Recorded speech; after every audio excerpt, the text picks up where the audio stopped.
इनसे मारे वाला ऐसे अंधार में आज से रात भर ऐसे आगा दिसे दाना बोम दाना बोम दाना बोम दाना बोम दाना बोम दाना बोम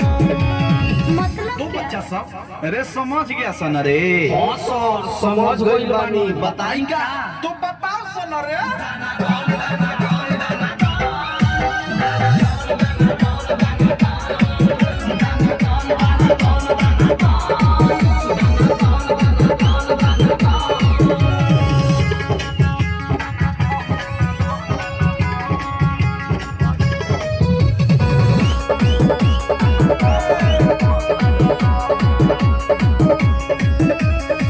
हमरा लागता रउआ पढ़ल लिखल न बानी लिखल पढ़ल बानी